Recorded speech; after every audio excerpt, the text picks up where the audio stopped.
দেশের ভঙ্গুর অর্থনীতিকে চাঙ্গা করতে সময় লাগবে বলে জানিয়েছেন অর্থ মন্ত্রণালয়ের বিশেষ সহকারী ডক্টর আনিসুজ্জামান চৌধুরী। স্বল্পোন্নত বা এলডিসি তালিকা থেকে বাংলাদেশের বের হওয়ার সুযোগ নিয়ে সন্দেহ পোষণ করে তিনি বলেন, এটা পুনর্বিবেচনার আবেদন করা হবে।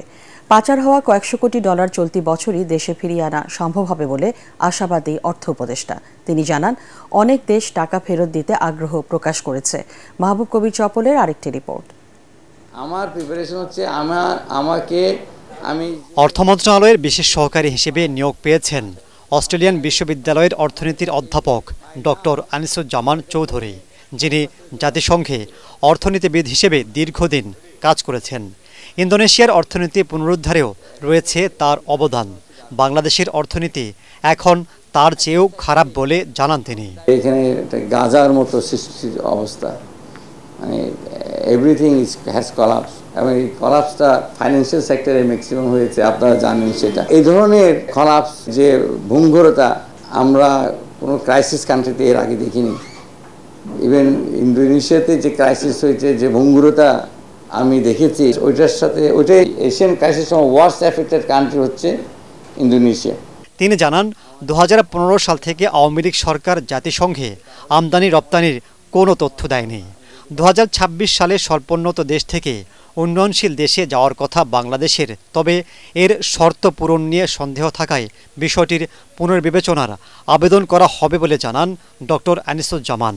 এই যে আমরা ভুয়া তথ্যের বেসিসে যে আমরা এলডিসি গ্র্যাজুয়েশনের জন্য এটা ডেভেলপমেন্ট ন্যারেটিভের একটা সাপোর্টিভ একটা হিসেবে আমরা যে দাঁড় করাতে চেয়েছি, সেই ব্যাপারে আমাদের একটু কাজ করতে হবে। অ্যাকচুয়ালি সিদ্ধান্তটা একেবারে বাংলাদেশের হাতে পুরোপুরি না, তবে আমাদের অধিকার আছে, আমরা পুনর্বিবেচনা আবেদন করতে পারি।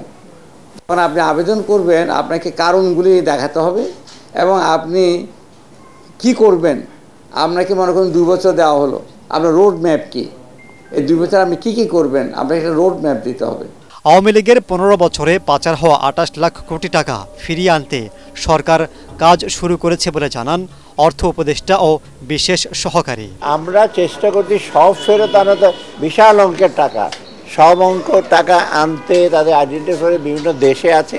এইখানে কতগুলো আপনার আইনি পদক্ষেপ আছে, আবার সেই আইনগুলো আবার বৈদেশিক বিদেশের সাথে জড়িত। যেহেতু ওরা বেনিফিশিয়ারি, ওরা সহজে ছাড়বে না, কিন্তু প্রফেসর ইউনূস সাহেব, আমাদের শ্রদ্ধেয় প্রধান উপদেষ্টা, ওনার সামনে ওনারা নিজেরাই অফার করছেন। সরকারের নাম অন্তর্বর্তী হওয়ায় বিদেশিরা বিনিয়োগে আগ্রহী হচ্ছে না বলে জানান এই অর্থনীতিবিদ। আপনি একটা সরকারকে বলছেন ইন্টারিম, এই শব্দটাই তো আপনার জন্য অসুবিধাজনক। মাহবুব কবির চপল, ATN বাংলা, ঢাকা।